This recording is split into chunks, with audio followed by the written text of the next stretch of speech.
Here's what I wish I knew when I started walking my path on the spiritual journey. Learning from other people's mistakes can save us decades of time and energy, and can give us quantum leaps on our own path. So stick with me to the end to take away something that could possibly change the game forever. The start of a spiritual journey. It's a beautiful thing. And I'm going to quickly give you what I went through and show you at the end of this video how you can apply it to what you're going through. So what I'm about to tell you is something I've kept to myself for 5 years. And it came a point in my life where it had to be expressed, and the value within it, I know it can help you immediately. So pay close attention, because at the end of the video, when I show you how it can apply to your life, it's going to give you immediate actionable steps you can take today. And so let's go ahead and get started. So basically, I became a physician, and 5 years ago, I was in my second job in California, and it was a good job. It was with a good company, and the outlook of the career was pretty positive.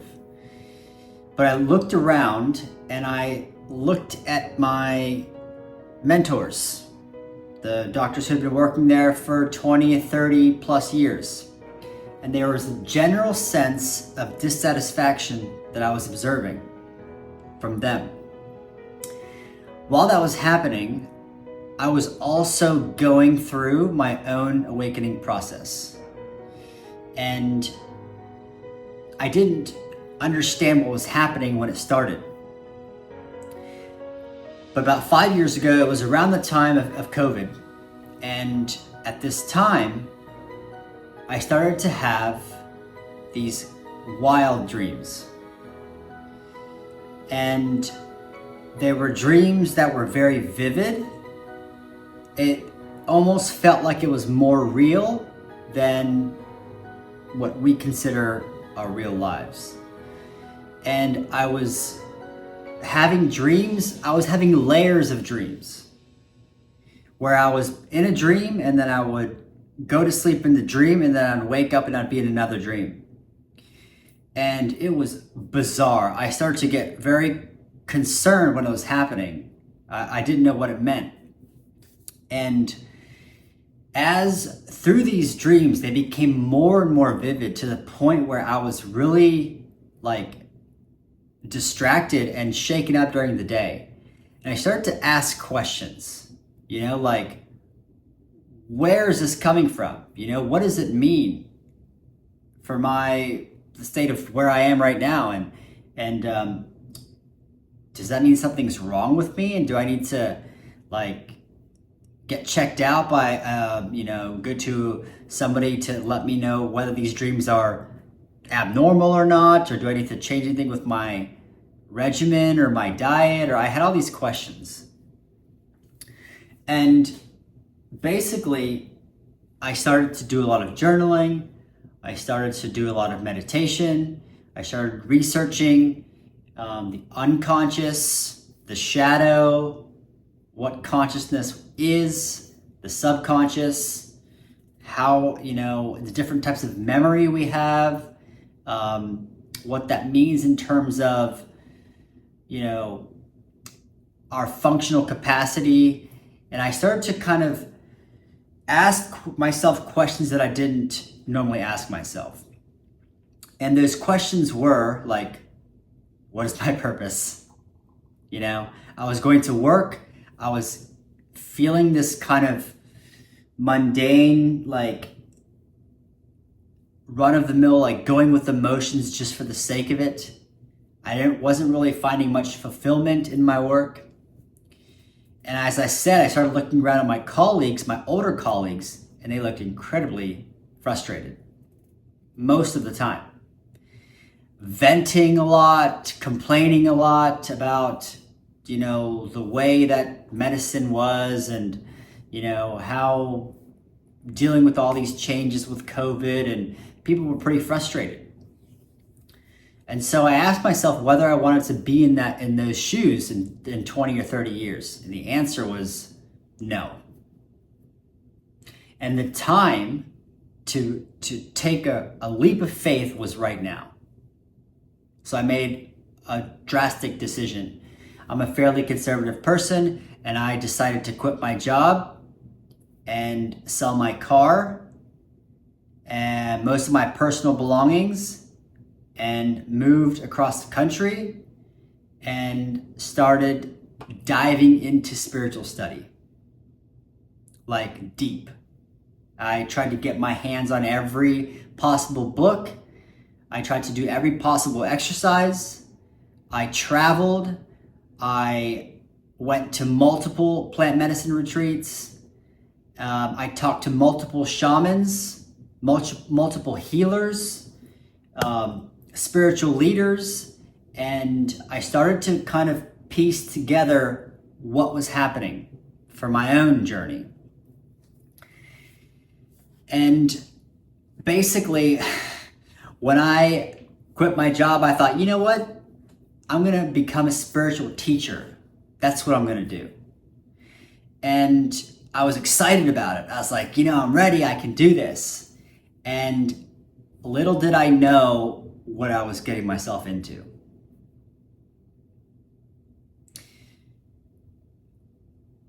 The spiritual dive, the awakening process, can be unpleasant in many different ways. And for me, I was having serious sleep disturbances. I was getting up 4 or 5 times a night. Most of the nights I was meditating throughout the night, or I had to read a spiritual text, a spiritual study to get me back to sleep.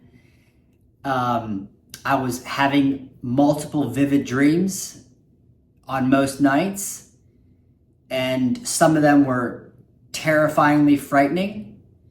I'd wake up drenched in sweat, not like I was thinking somebody was like in my apartment, or like trying to break into my apartment, or I wasn't safe where I was.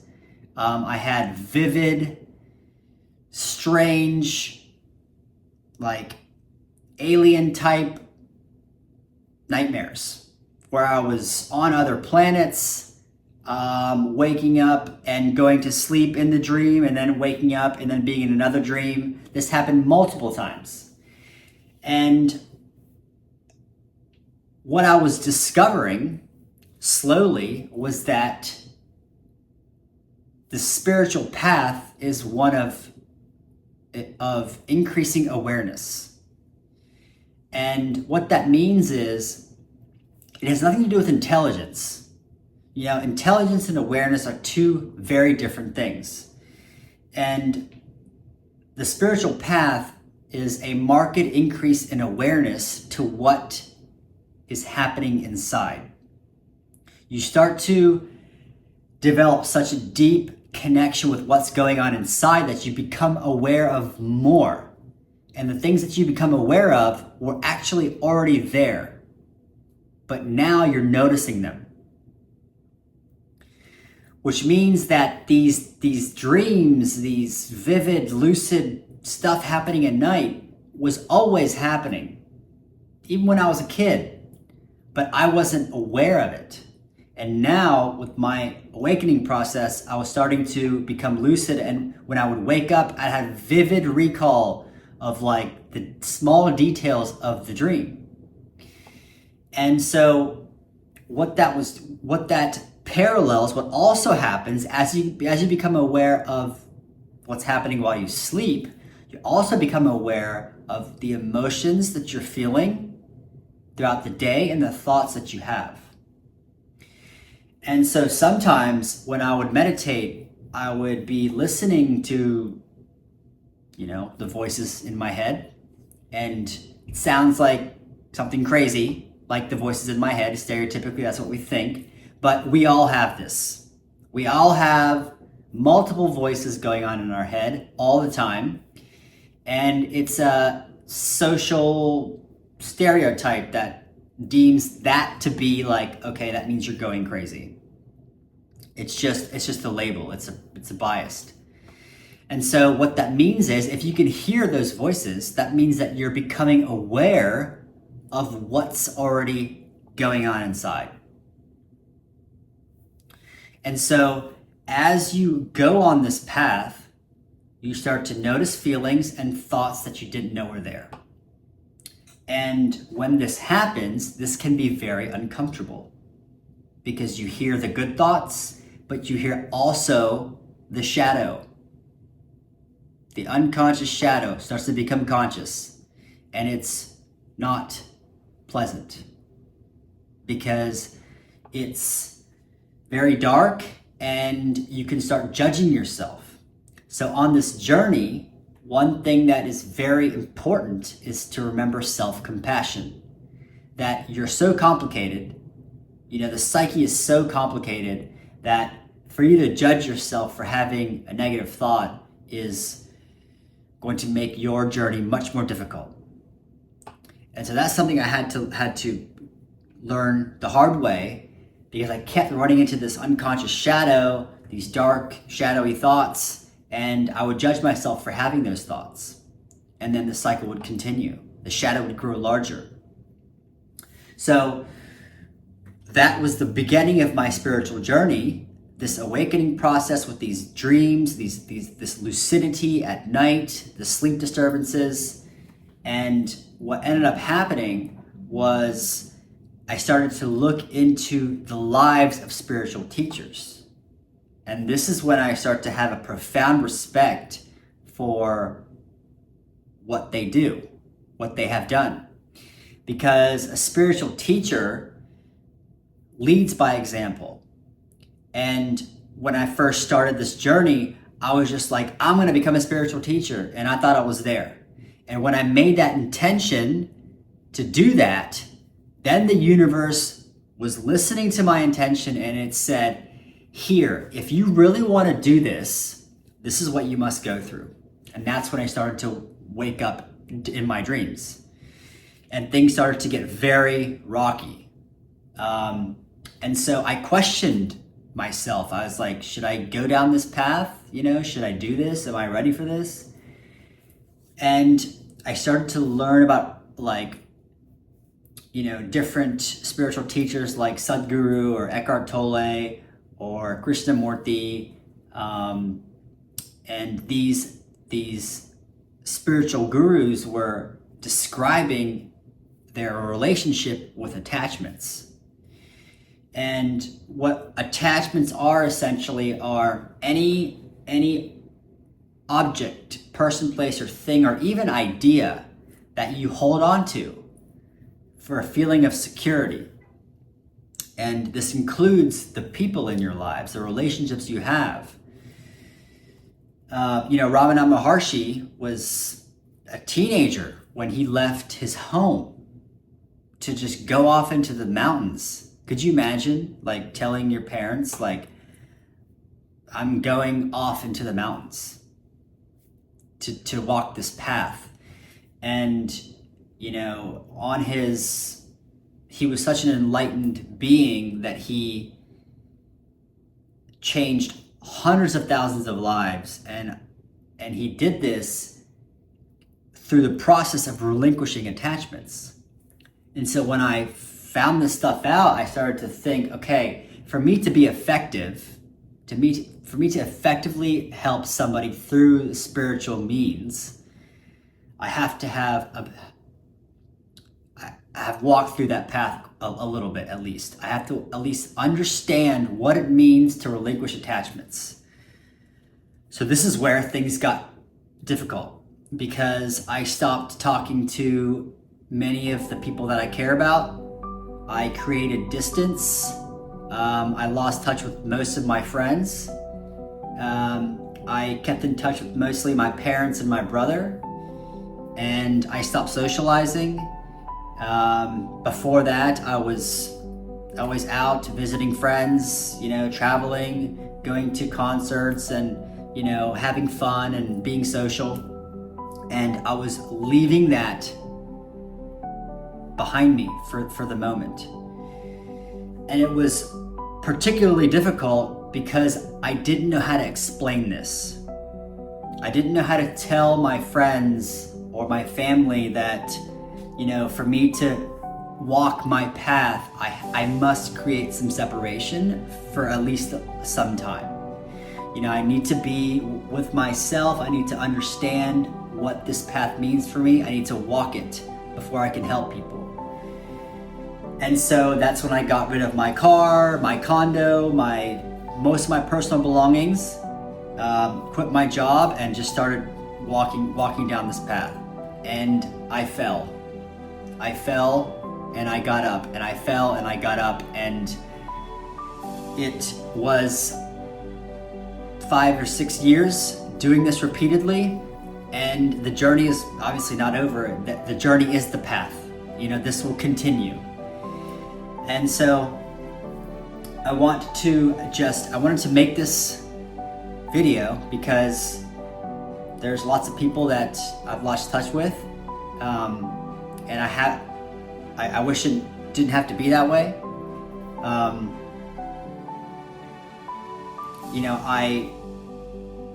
There's lots of people that mean a lot to me in my life, and the separation that I was creating was more to do with what I needed to sacrifice so I could walk my path. And so, if you are on your spiritual journey, I'm sure you've sacrificed something. And I want to encourage you that the sacrifice is a blessing in disguise. Nothing good can come unless we let go of something that's not serving us at that moment. And in terms of the people that we care about, nobody understands what you're going through but you. And when you're able to have a healthier relationship with yourself, when you're able to have a healthy relationship with what you're going through,